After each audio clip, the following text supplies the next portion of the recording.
Hey guys, tonight we're going to explore something most of us don't notice, how trying to stay in control can quietly wear us down. You know that feeling, when everything has to be just right before you can rest. The cup on the table must be centered, the room silent, the plans all sorted for tomorrow. You don't call it fear, you call it getting things done. But somewhere deep in your chest, there's a soft tightening, a weariness that doesn't lift, even when everything is finally perfect. This isn't about failure or laziness. It's about something much gentler, recognizing the quiet war you've been fighting with the world around you.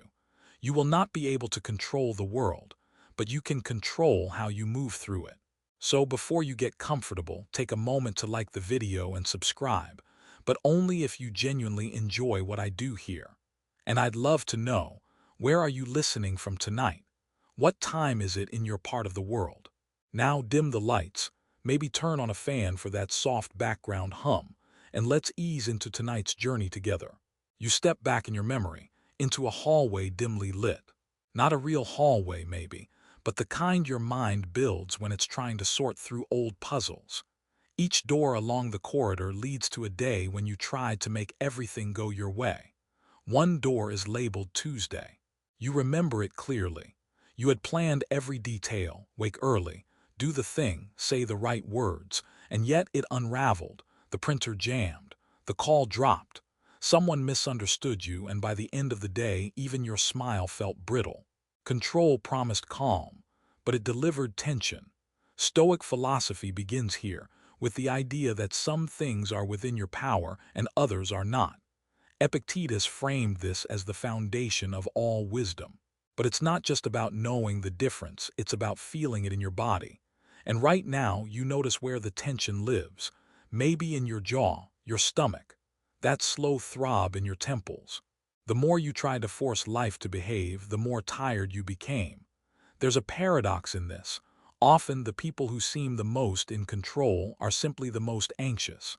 The schedule becomes a cage, the tidy home a fortress, the perfect day a moving target that never quite arrives.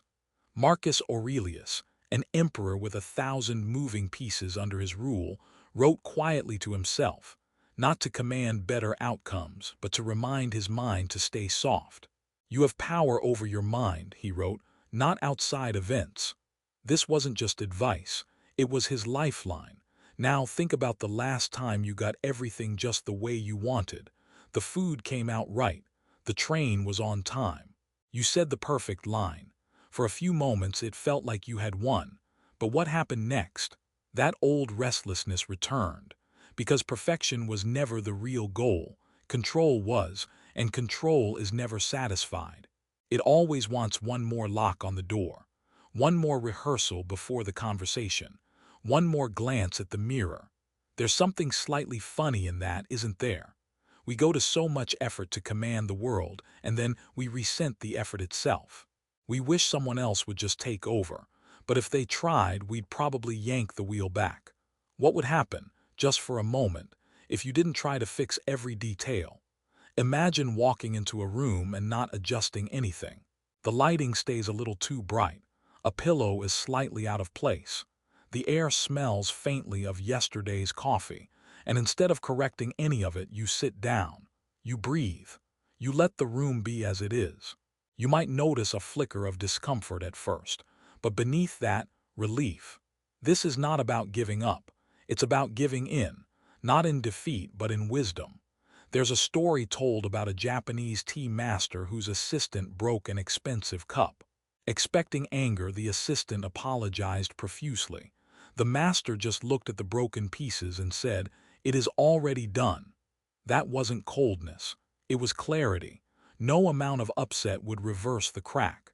But peace could begin immediately if you let it. Right now, as you lie still, think of one thing that didn't go your way today. Just one. Now imagine placing it in an open palm, not gripping it, not solving it, just holding it gently in your awareness. You feel your hand relax. Maybe even your breath slows. The truth is, you can't control most of what happens to you, but you can decide how to meet it, with tension or with trust. Some philosophers still debate whether we ever truly control anything. Is free will real? Are our choices just illusions created by habit and conditioning? No one has solved that question, but maybe that's not the point. Maybe what matters is whether you feel free in this moment, free enough to let go of what doesn't need fixing, free enough to rest without resolution. Tonight, you begin again, not by trying harder but by softening your grip. The hallway of memory stretches onward. More doors, more lessons, but you don't have to rush. The night is long, and this first step, this tiny surrender, is already enough. You stand at the edge of your thoughts, trying to silence the rising tide within you. Maybe someone said something earlier today that stung a little more than you expected. Maybe you brushed it off with a nod, a practiced smile. But underneath, your chest tightened. And now, hours later, you still carry the weight of that moment. You tell yourself to stay calm, to control your emotions. Because that's what strength looks like, right? Stillness, composure, a straight back, a cool tone, a mind that doesn't tremble. But what if that image is a cage? One of the greatest misunderstandings about Stoicism is the idea that you must always remain emotionally unshaken. That any sign of feeling, grief, anger, excitement, is weakness. But the Stoics never said, don't feel. They said, don't let feelings rule you. There's a difference. Right now, you might notice your breath. Is it shallow? Are your shoulders drawn up near your ears? Maybe your jaw is tight from hours of keeping it all together. Maybe you've mistaken numbness for peace. There's something almost tragic in how much energy we spend trying not to feel. And here's the paradox. The more you try to control your emotions, the more control they have over you. You build walls around your feelings, and they begin to echo louder inside the confinement. You think of a moment in history, long buried but powerful. Seneca, the Roman philosopher and statesman, wrote letters full of wisdom about enduring hardship and rising above fear. And yet, when faced with his forced suicide, witnesses described how he trembled, how his hands shook as he tried to cut his veins. It was not a calm passing. It was messy, painful, real. Does that make his teachings false? Or more human? You sit now with that image not as judgment but as permission to tremble, to feel and still be wise. There's a quiet sort of humor in how we treat our minds like wild animals. Down, emotion, stay, be good. But feelings are not dogs to be trained. They're clouds in a sky you don't control. Some drift softly, others arrive with thunder, but none of them last. You remember trying once to shut off your sadness. Maybe it was after a breakup or a failure you couldn't accept. You told yourself you were over it, stronger than that. You even laughed in front of friends. And yet that sadness found new doors: fatigue, irritability, disconnection. It wore new clothes but stayed close. Sometimes, pretending not to feel is just another form of clinging to control. But tonight, here in this stillness, you don't have to pretend. You're not here to be perfect. You're here to be present. And that means letting emotions arrive and go without putting them in handcuffs. Take a moment. Notice how you feel without fixing anything. Maybe it's calm. Maybe it's dull. Maybe a soft sadness lingers like smoke after a candle goes out. Let it be. You remember a Stoic exercise, what some call premeditatio malorum, the visualization of difficulty. But this isn't about dread, it's about readiness. You imagine losing something or someone. You feel the sting and then see that you're still breathing, still here, still capable of choosing how to move through pain. That's not suppression, that's resilience. Some modern thinkers still debate whether emotional regulation is healthy. Should we suppress, reframe, rechannel? But perhaps the answer isn't in strategy. Perhaps it's in honesty. You can't be at peace if you're at war with your own heart. You touch your chest lightly, feel your own warmth. There is no enemy here, only experience. You laugh a little inside, thinking of how often you've treated tears like failures, as if crying is weakness. But even the sky weeps. Even mountains crumble. Even Marcus Aurelius, emperor of Rome, wrote of heartbreak in his journal, not to shame himself, but to understand himself. Tonight, your feelings are not a problem to solve. They're part of the landscape. Trees in your forest, winds across your field. Let them pass through. The illusion of emotional mastery is seductive. It tells you that if you just practice enough, you'll never be caught off guard again. But life isn't a performance, and emotions aren't mistakes. They're invitations, invitations to pause, to listen, to care. So tonight, as you lie here in the dark, give yourself a small freedom to feel without control, to feel and still be whole. Maybe you've been carrying a frustration that you haven't named. Maybe it's an old guilt, a persistent loneliness, a quiet yearning. Don't lock it away. Acknowledge it like an old friend arriving unannounced. You don't have to entertain it forever. Just let it sit beside you for a moment. And then watch what happens when you stop resisting. Sometimes peace comes not from defeating a feeling, but from embracing it. The wind outside rustles something. Maybe a curtain, maybe a tree. The world moves in patterns beyond your grasp, and that's okay. You were never meant to hold it all in place. You breathe deeply.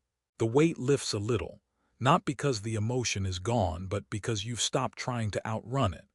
You sit quietly now, as if at the edge of a long path, one that stretches far beyond what you can see.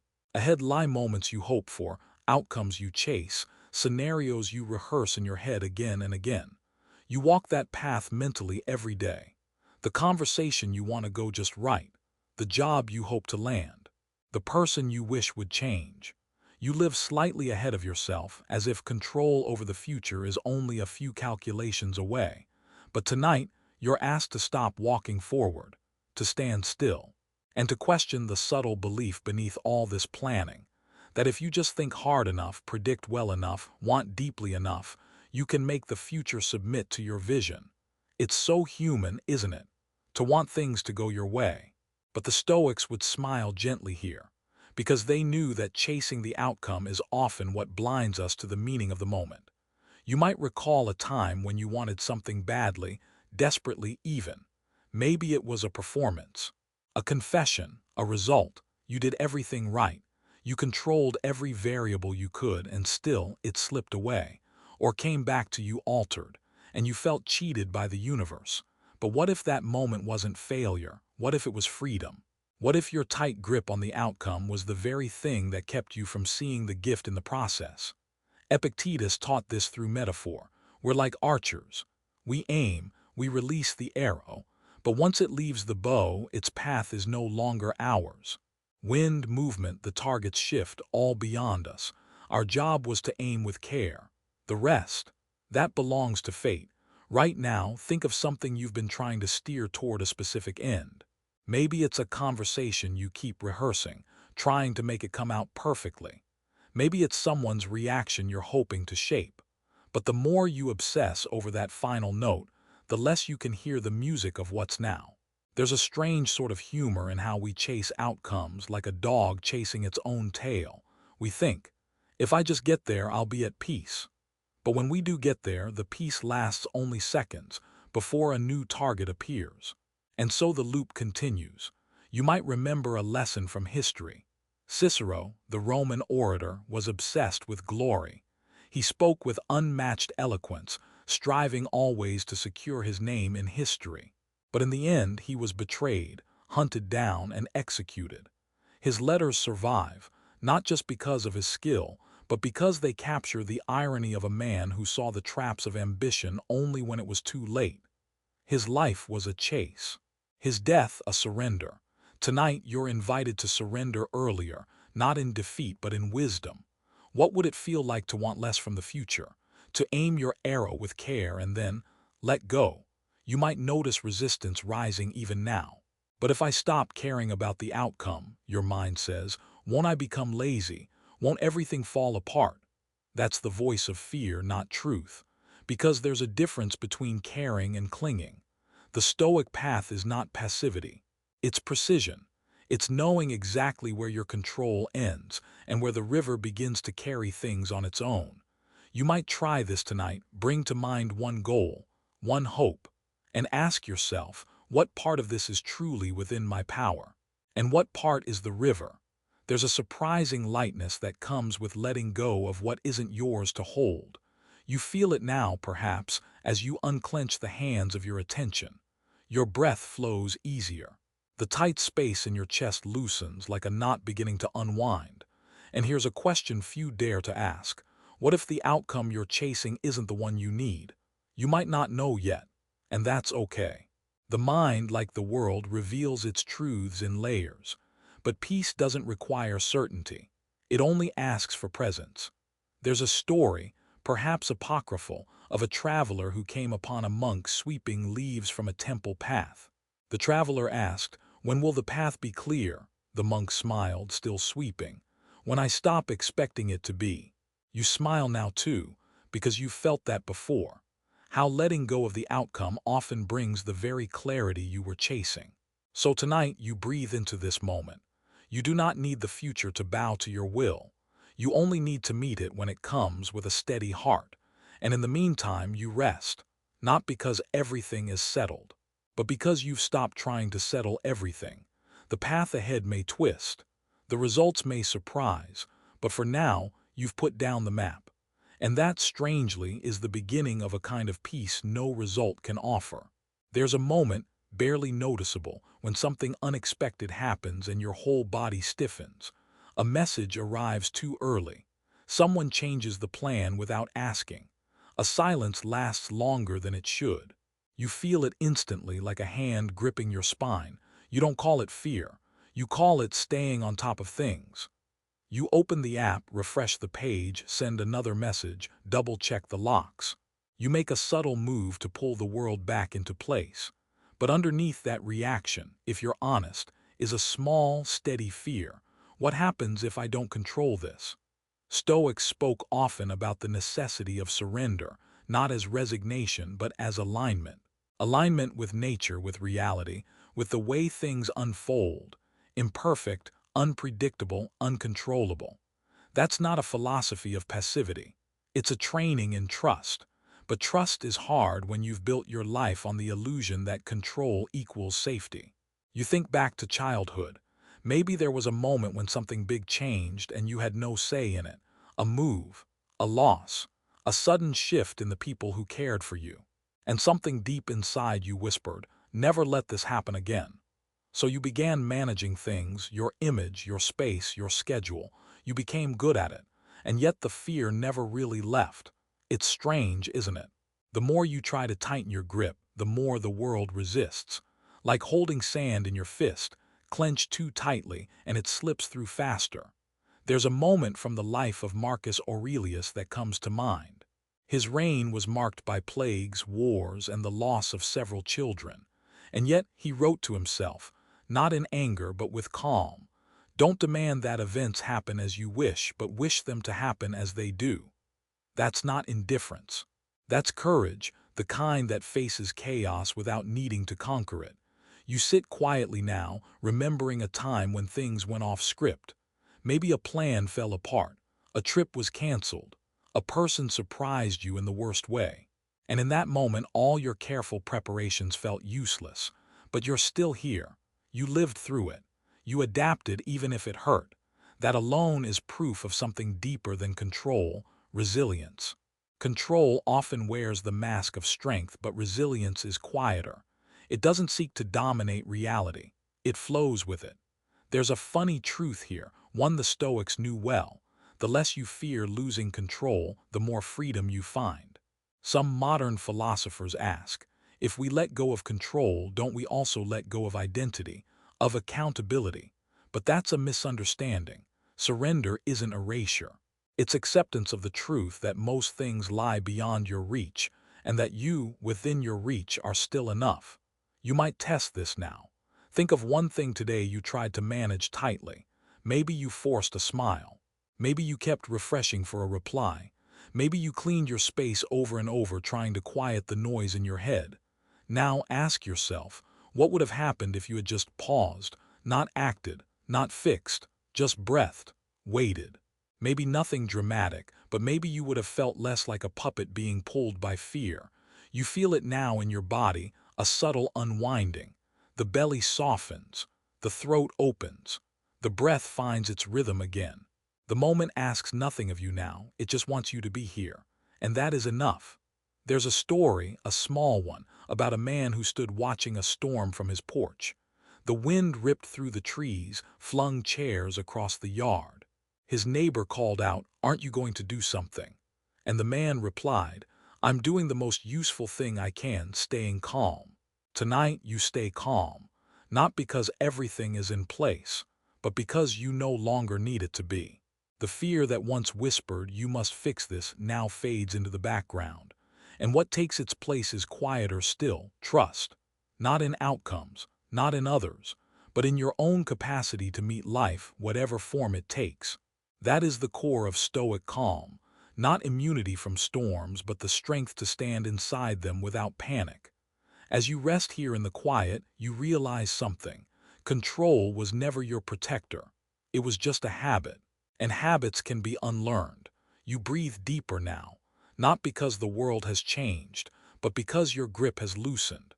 And somewhere inside, a new kind of strength begins to wake. You open your eyes not in the room, but in a memory.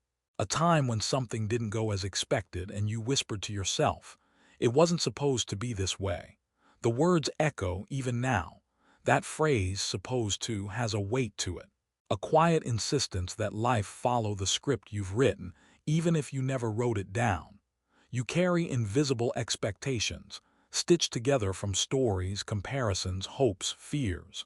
How a friend should behave, how your life should look by now, how today should have gone. These expectations are subtle, they sound like certainty, but really they're tiny chains. Stoicism asks us to observe these chains, not with shame, but with clarity. Because every should is a tether.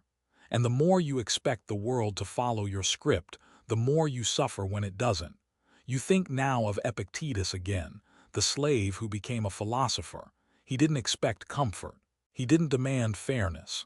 But in that freedom from expectation, he discovered a deeper kind of power. The ability to meet life as it is, not as he wished it to be. You sit with that now, tracing the outline of your own expectations. Maybe you expected someone to understand you without explanation. Maybe you expected today to feel more productive. Maybe you expected peace to come the moment you lay down tonight. And maybe, without noticing, those expectations became disappointments. Not because the world failed, but because the story in your head was too rigid. There's a certain dark humor in how often we blame reality for not matching the fantasy we never questioned. And here's the paradox. The more you cling to how things should be, the less you appreciate how things are. You might recall a moment from earlier this year. You had a plan. It felt important, but then something shifted. A delay, a cancellation, a person's change of heart. And for a while you were thrown. But then, almost unexpectedly, you found something in the space that opened up. A walk, a laugh, a realization you never would have reached if things had gone right.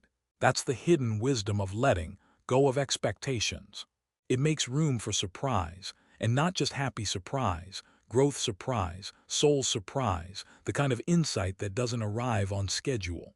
There's an old Stoic image. Life is like a dog tied to a cart. The cart moves. The dog can resist and be dragged or walk alongside with dignity. Expectations are the leash. They tighten when you resist what's unfolding.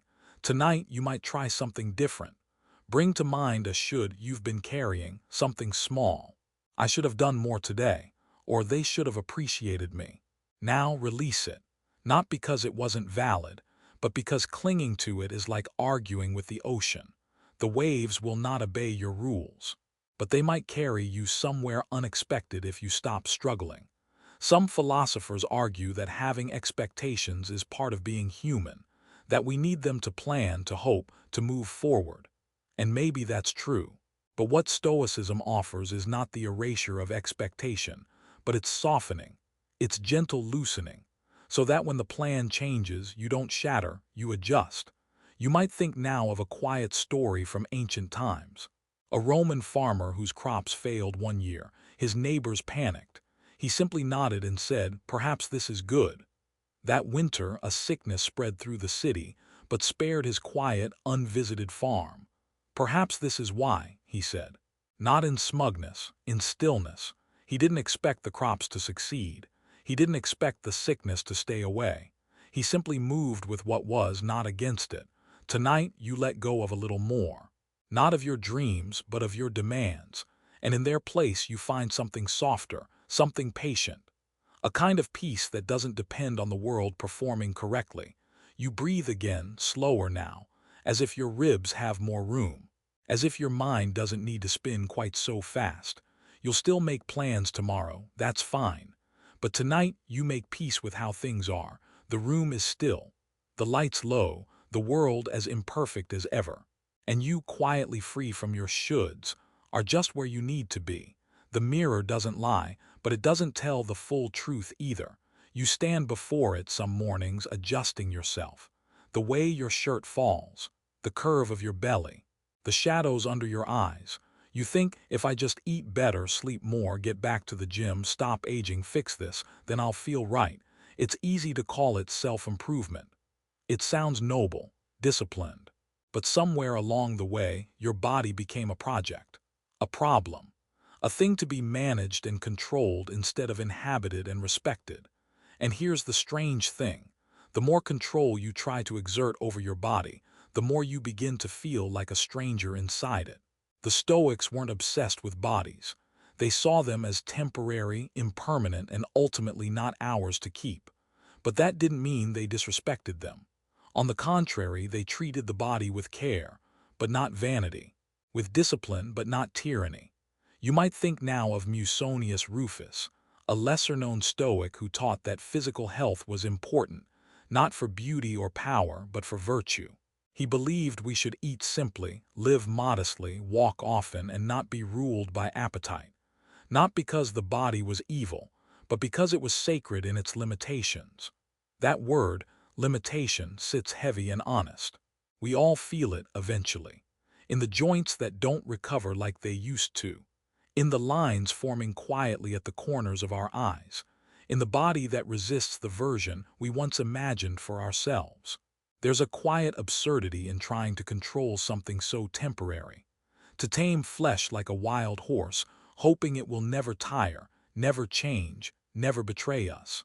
But the body does what all things in nature do. It ages, it shifts, it breaks down, it hums quietly with mystery. And yet we blame it, shame it, punish it for being mortal.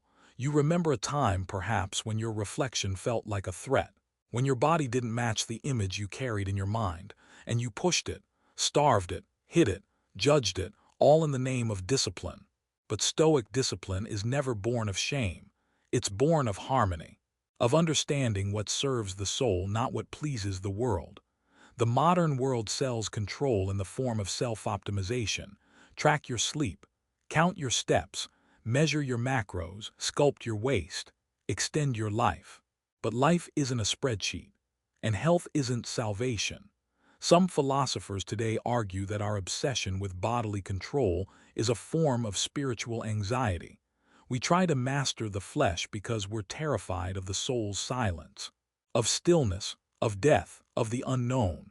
But tonight you're invited to inhabit your body as it is, not as a project, but as a place of sensation, a place of presence, a place where breath rises and falls like waves.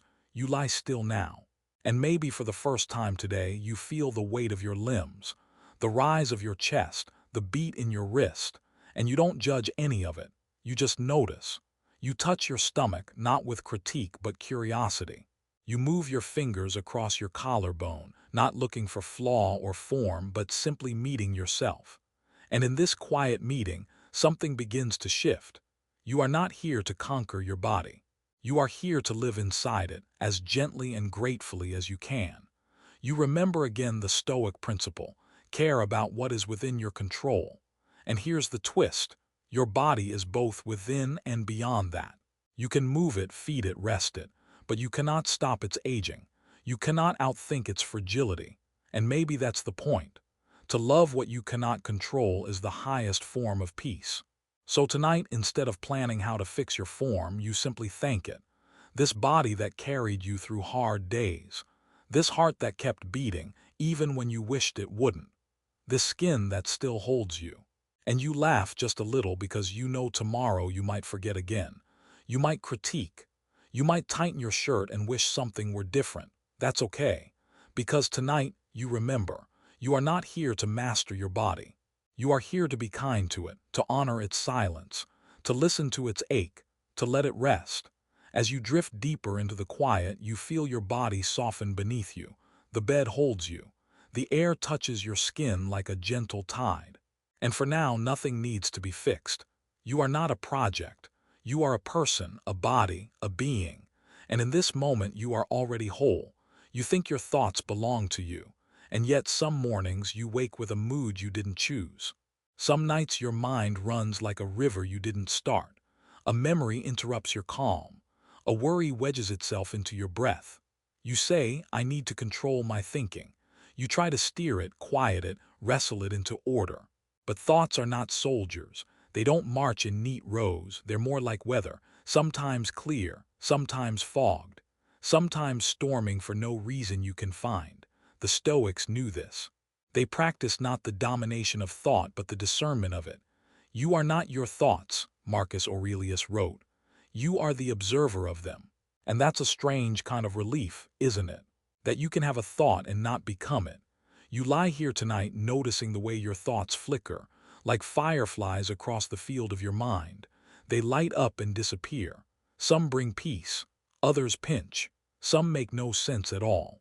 You might recall a moment today when your thoughts betrayed your calm. Maybe someone said something harmless, but your mind turned it over and over, adding layers of meaning. You imagined a slight. You prepared a defense. By the time you returned to the present, the moment had passed, and you had missed it. It's funny how much of life we miss because we're busy managing the commentary in our heads. There's a story possibly imagined of Zeno, the founder of Stoicism, sitting in silence while students argued around him. He said nothing for hours, then finally spoke. If you can't rule your tongue, how do you expect to rule your mind? But here's the twist. He didn't mean silence as suppression. He meant it as clarity. You are not expected to silence your mind. You're only asked not to believe everything it says. That's a radical shift. Because we're taught to trust our thoughts, to follow them, to feed them, to solve them like puzzles. But many of your thoughts are just echoes, leftovers from conversations, media, moods. They're not instructions. They're not truth. And when you try to control them, to hammer them into positivity, to banish every unhelpful idea, you often give them more power. There's a paradox here. Trying to stop thinking is just more thinking. But if you can simply watch the thoughts without grabbing them, then something beautiful happens. The thoughts slow, not because you force them to, but because you stop dancing with everyone. Tonight, imagine your thoughts as clouds. You're lying beneath the sky of your mind. The clouds come. The clouds go, some heavy, some light. You do not chase them. You do not curse them. You let them be. Some philosophers wonder whether any thought is truly original, whether we're just repeating ancient patterns in modern language, whether our thinking is free or conditioned. But maybe that's not the question. Maybe the question is, are you free to step back from the thought? That's Stoic freedom, not the absence of thinking, but the ability to choose your relationship to it. And you have that freedom now. As you lie here, you might notice an old thought returning, one that likes to visit when you're tired. You're behind, you've wasted time, you're not enough. You nod to it gently, hello again, and then let it float by, like a train you don't board, a song you don't sing along to. You might smile even, because now it has no teeth.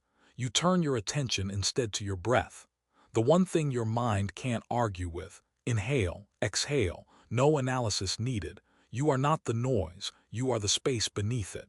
You laugh softly, remembering how you used to think peace meant stopping all thoughts. But peace isn't the absence of thought. It's the absence of attachment to thought. And right now you feel it.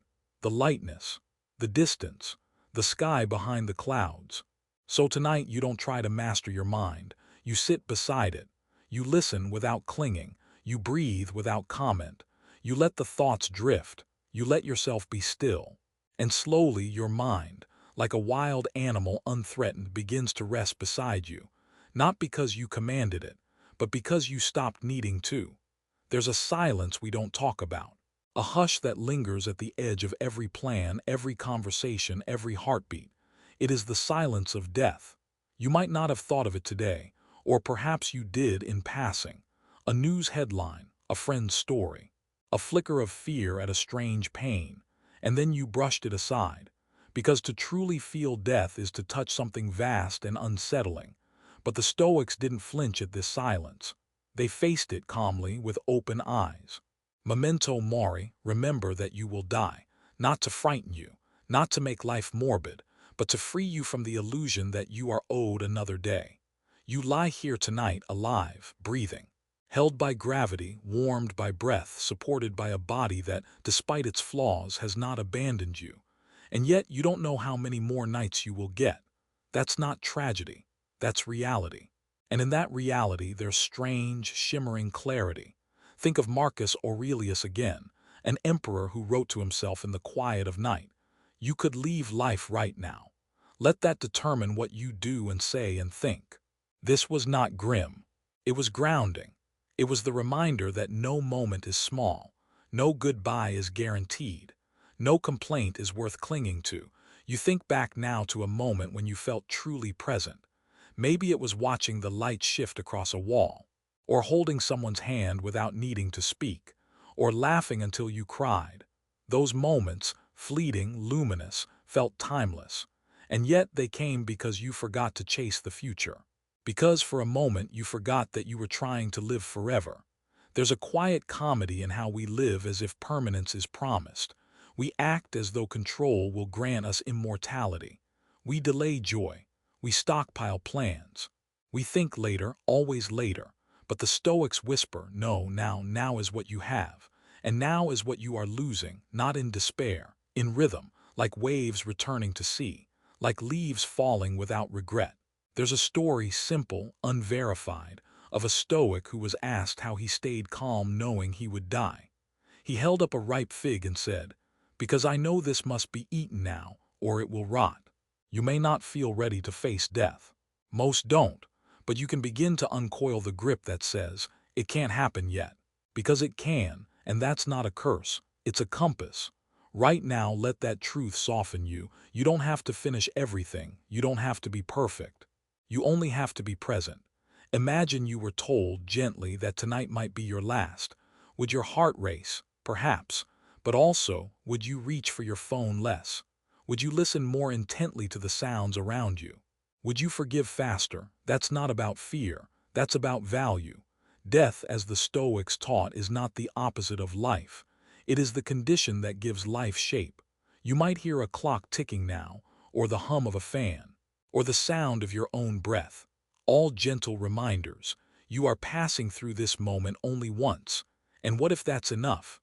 What if you didn't need more time, but more presence in the time you already have? Modern thinkers argue about death, whether it's an end or a beginning, whether consciousness continues. But perhaps those debates miss the point, because no matter what follows, this part of life ends, and that truth doesn't have to be terrifying. It can be liberating. You sit with it now, not turning away, not clutching at guarantees, but letting the awareness of impermanence melt the false urgency of everything else. You breathe deeply, you feel your heart, you taste the air, and you whisper just softly, thank you, not for everything being perfect, but for being here. Tonight you do not control time, but you honor it. You hold this moment as a guest who may not return. You do not demand it stay. You simply sit with it, fully awake, and in doing so you become free. There's a particular pain that comes not from what is, but from what could have been. You know it well, the version of your life that didn't happen, the dream deferred, the person you might have become, the path you almost took. It lingers like a shadow in the corner of your eye, sometimes subtle, sometimes sharp, and somewhere inside you tell yourself, if only I had done it differently. If only I had tried harder, spoken sooner, left earlier, stayed longer. This is the ache of the imagined life, and it is heavy. But the Stoics had a word for this too, apatheia. Not indifference in the cold sense, but a kind of deep peace that arises when you no longer allow longing for the impossible to disturb your inner stillness. You lie here now, and perhaps feel that quiet ache stir, a moment you wish you could rewrite, a decision that feels like a crack in your story. And yet what's done is done. There is no returning. That is not cruelty. That is the shape of time. It moves in one direction forward. Memory is not a bridge back, only a mirror reflecting what cannot be held. Seneca once wrote that the wise person is content with their fate, no matter how crooked the road may seem. Not because every road is easy, but because resistance to the past is the most futile form of control. You may laugh softly at the strange paradox. The more you wish the past were different, the more tightly it holds you. You remember, perhaps, a time you replayed a moment over and over, a conversation, a mistake, a hesitation. You hoped that if you could just think about it enough, you could unmake it. But all that came was exhaustion. The mind is clever at pretending thinking equals action, but some doors do not open again, and some chapters end without warning. Still, we long. We imagine the alternate self, the more successful one, the braver one, the one who didn't lose or wait or break. But that self does not exist. Only this one does. And here's the Stoic invitation to choose this self fully, not as a consolation prize, but as the only real place life happens. There's a story told, likely apocryphal, of a Stoic who lost his fortune in a fire. When friends rushed to console him, he simply said, "Then I will learn to live without wealth." Not because he felt nothing, but because he refused to cling to what was already gone. That is the quiet discipline of the present, to stop demanding the past return your investments. Some modern thinkers resist this. They say we should mourn the road not taken, that it helps us grow, and perhaps that's true for a time. But mourning becomes madness when it becomes routine, when every joy is dimmed by what didn't happen. Tonight, you're invited to let go of the ghost of what could have been. You breathe in. You breathe out. You feel the body that carried you through every version of reality that actually occurred, not the ones you dreamed, but the ones you endured. And maybe, despite it all, there is still beauty here. Maybe your life didn't unfold as you imagined, but maybe it unfolded as it needed to. Maybe the lessons, the people, the pains, they were not detours but the curriculum. You soften at that thought, because for the first time in a while you sense that this life, imperfect, unplanned, real, is not missing something. It's simply different than you expected. And different is not the same as wrong. You close your eyes now, not to forget but to forgive. To forgive yourself for not being the version of you that lived in your head. That person was never real. You are, and that is enough. So tonight, let the alternate endings fade. Let the past dissolve like mist. Let the could-have-beens fall away. What's left is the beating heart of this moment, quiet, honest, whole. You do not control what might have been, but you do choose how you meet what is. And tonight, you meet it with grace. You hold on to people, even the ones who have long since left, even the ones who are still here but not in the way they used to be. You carry them like folded letters in the chest pocket of your heart. Words unsaid, memories polished smooth from being turned over in your mind. Hopes you didn't realize were hopes until they disappointed you. And in the quiet of night, when the world softens, they return. The ones you loved, the ones you lost, the ones you wish had stayed longer or treated you more gently or simply understood you. You whisper, why couldn't they have been different? And underneath that, what could I have done differently? It's so human to want to control not only outcomes but people, their feelings, their choices, their love. We try to manage their thoughts like we manage a calendar, forgetting that hearts are not machines. But the Stoics were clear on this. People are not yours to possess or perfect. They are travelers just like you on their own paths. And their steps, their thoughts, their reactions, they are outside your circle of control. What is within it? Your response. You think now of Epictetus again, enslaved, beaten, freed, and still able to say, when someone does wrong, it is because they think it is right. Do not blame them. Do not rage. Simply choose to be better. You remember a moment when someone hurt you, perhaps not maliciously but carelessly. A friend who disappeared. A partner who closed themselves off. A parent who couldn't give what you needed. And even now you feel the old sting rise. But tonight, you don't reach for justice or revenge or resolution. Tonight, you reach for release, because holding onto the pain doesn't protect you. It only prolongs the weight. And forgiveness, real forgiveness, is not the same as condoning. It's simply choosing not to chain yourself to the wound any longer. There's a story, quiet and probably fictional, of Marcus Aurelius watching a man insult him publicly. His guards asked if they should intervene. Marcus waved them off and said, "He speaks only what he sees. It does me no harm." And then he returned to his writing. What if you could return to your life like that, not hardened, not indifferent, but unhooked from the need for others to validate your worth? You pause here, thinking of someone whose opinion still lives rent-free in your mind, someone who misunderstood you, who failed to see your intention, or who once had the power to wreck your peace. And you ask softly, is it time to let them go, not to forget, not to erase, but to release the grip of control, the hope that they'll change, apologize, see the truth? Because waiting for someone else to unlock your peace is like waiting for the weather to apologize for raining. Some philosophers argue that relationships are contracts of mutual benefit, but Stoicism sees them differently, not as transactions but as opportunities for virtue. Your role is to love with clarity, not clinging, to serve, not to possess, to walk alongside others, but never lose yourself in their shadow. And so tonight you choose again, to set someone free, not from your life necessarily, but from your expectation that they owe you anything. They are allowed to be who they are, and you are allowed to protect your peace.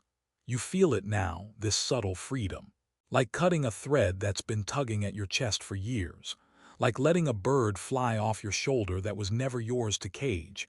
And in that space, what's left?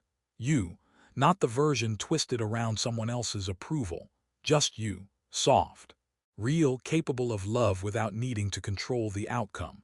You lie here now, perhaps still holding a little sorrow. That's okay. Let it be soft. Let it be human. You're not made of stone. You don't have to be untouched by pain. But you are no longer ruled by it. Tonight, you loosen the grip. You bow gently to the ones who have shaped you, whether they stayed or left. And you return to yourself, because you are not here to manage others. You are here to master your own peace. And in that peace, you find something rare, a love that doesn't grasp, a heart that doesn't cling, a freedom that doesn't require anyone else to understand, just you quietly whole. Sometimes you don't notice how tightly you're holding on until you finally let go. It might be something small, a belief that things need to go a certain way, a need to explain yourself, a mental checklist that insists you're still behind. You carry these things all day like invisible weights, not because they're helpful, but because they've become familiar. There's comfort in control, even when it's exhausting. But here's the question Stoicism keeps asking you. What are you actually in charge of? And the answer, again and again, is your choices, your reactions, your mind. That's all. The rest, it moves on without you. And perhaps nowhere is this more clear than in your expectations of life's pace. You've been told you're supposed to always be moving forward, improving, climbing, checking boxes. Progress has become a kind of religion. But what happens when things stall, when you're stuck, delayed, waiting? When nothing seems to be happening and everything feels out of your hands? It's in these pauses that control feels most seductive. You want to push, to fix, to force the breakthrough. But the Stoics would remind you, nature doesn't rush. The seed doesn't grow faster because you shout at the soil. You might think now of a time when your life felt still, between jobs, between relationships, between versions of yourself, a season of not knowing, of waiting for the next thing to begin. And yet, wasn't there something there too, a subtle unfolding, a quiet lesson, a strengthening in the silence? Seneca once wrote that no wind is favorable to the sailor who doesn't know where he's going. But sometimes, even when you do know, there is no wind. And in that stillness, your task is not to rage, but to ready the sails. You laugh, perhaps, at how often you've tried to force the wind, to control the timing, to sprint through uncertainty as if slowness were failure. But slowness is not failure. It's another teacher. There's a small story, maybe true, of a Stoic who was asked how he remained calm when his plans were constantly delayed. He shrugged and said, "The plan was never the point. The virtue I build while waiting, that's what I carry forward." So tonight, you look at your own waiting, the place in your life where things aren't moving fast enough, and you ask, not how do I fix this, but how do I live well inside this? That's the Stoic way, to ask better questions, to meet every moment, not with demands but with presence. Modern thinkers often talk about flow states, about getting in sync with creativity or performance. But Stoicism points to something deeper, a flow with reality itself, a surrender to the rhythm that isn't yours to set. You feel it now, maybe, in your chest, that part of you that wants to accelerate, to escape stillness, to measure yourself by motion. But you're not a machine. You are a living process, a becoming, a breath.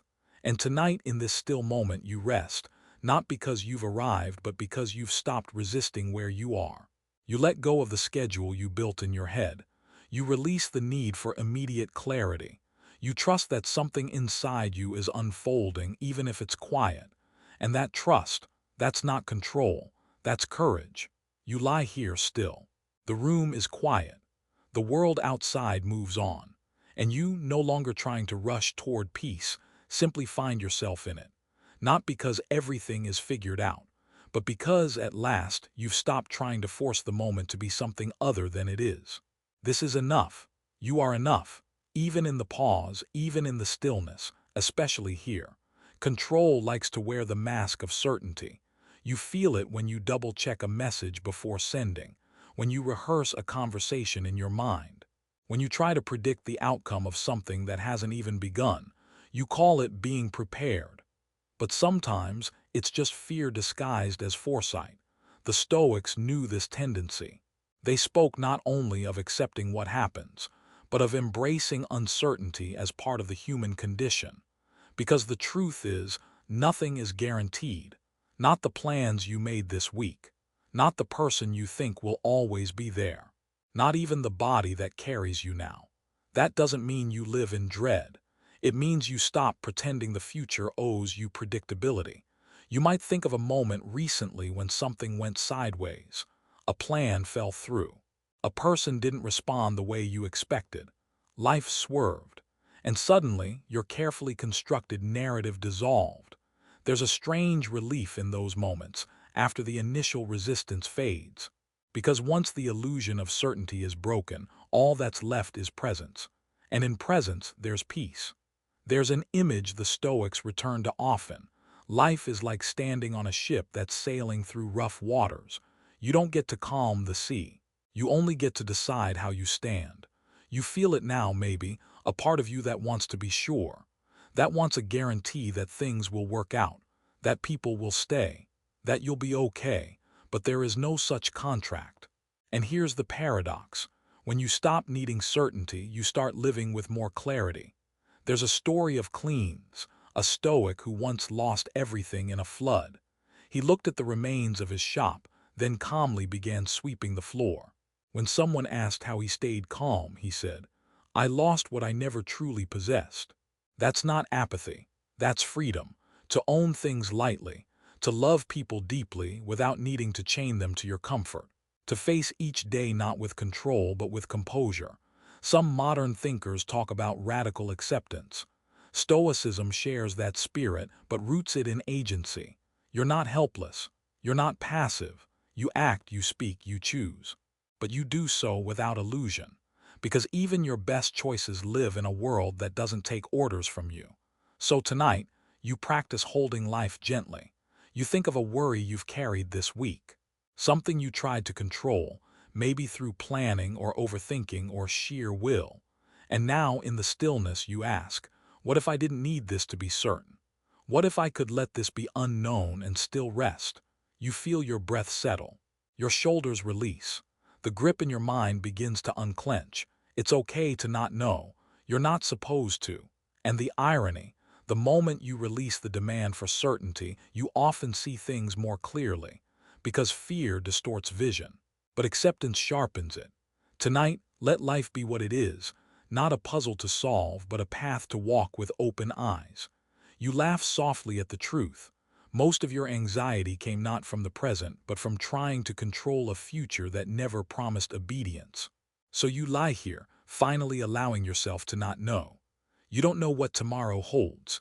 You don't know how people will change, or how your plans will unfold, or what the world will ask of you next. But you do know who you are becoming in the face of that unknown: steady, clear, calm, and that is enough. Let uncertainty be the canvas. Let presence be the brush. Let peace arise not from control, but from trust in your ability to meet whatever comes as it comes. It sneaks in quietly, the feeling that you're falling behind. Behind in your career, behind in healing, behind in becoming the person you told yourself you should already be.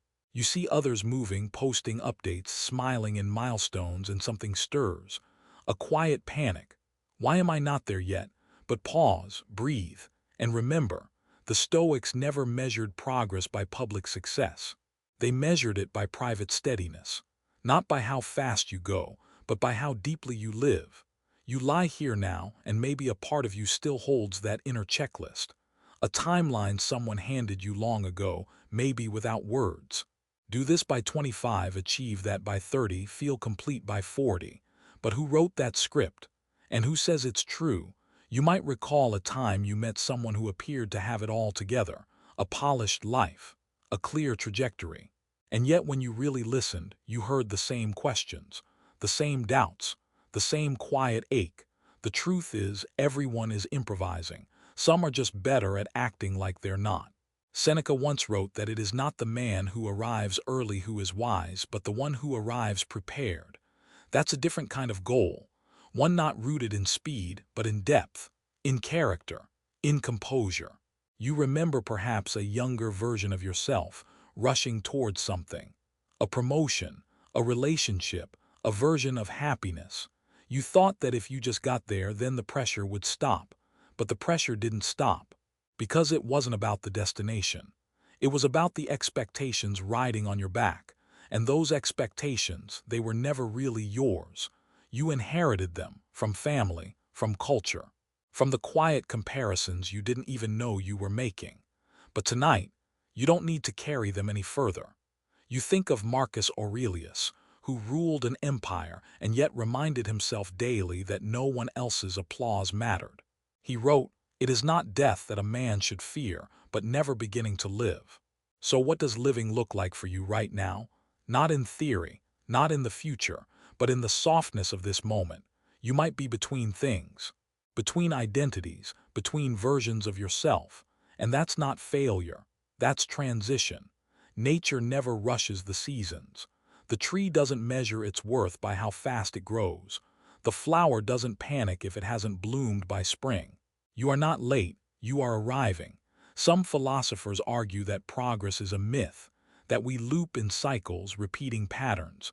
Others insist that growth is inevitable. But the Stoic perspective is simpler. Progress is in your practice, in showing up honestly, in choosing virtue over vanity, in being a little less reactive, a little more thoughtful than you were yesterday. And if that's your metric, then you're already on the path. You lie here now and maybe feel a loosening in your chest. The false urgency fades. The imagined scoreboard dissolves. You do not need to catch up. You need only to show up fully, gently as you are. So tonight you let go of the timelines that don't fit you. You release the pressure to arrive at some imagined peak. Instead, you meet yourself right here. Not behind, not ahead, just present. And in presence you find something rare. Contentment that doesn't need permission. You smile, maybe, because for the first time in a while you realize the journey is not about getting somewhere. It's about becoming someone, and that someone is already unfolding, breath by breath. So breathe. And rest. You're not late, you're right on time for your own life. You live in a world that never stops asking for more productivity, more growth, more improvement. Even rest becomes something to optimize. Even joy is tracked by metrics. You wake up to to-do lists, fall asleep to unfinished tasks, and somewhere in between you try to squeeze meaning out of motion. But the Stoics would ask, to what end? If all your effort is spent chasing things beyond your control, what are you really gaining? You lie here now, and maybe there's a part of you still braced, still holding tension in your jaw, still believing that if you just do a bit more, you'll finally deserve to relax. But rest is not something you earn. It's something you allow. And that's a radical act in a world that profits from your exhaustion. There's a moment in Marcus Aurelius' journals where he reminds himself, "Stop whatever you're doing and ask, am I afraid of death because I haven't truly lived?" It's not a call to urgency. It's a call to clarity. To ask whether your busyness is meaningful or just habit. You think now of the times you've been most present, not the high points necessarily, but the quiet ones. Watching the wind ripple through trees, listening to someone laugh without filter, sitting still without checking the clock. Those moments weren't productive, but they were real. And maybe that's the kind of wealth the Stoics treasured most. There's a simple story of a student who once asked Epictetus how to live a great life.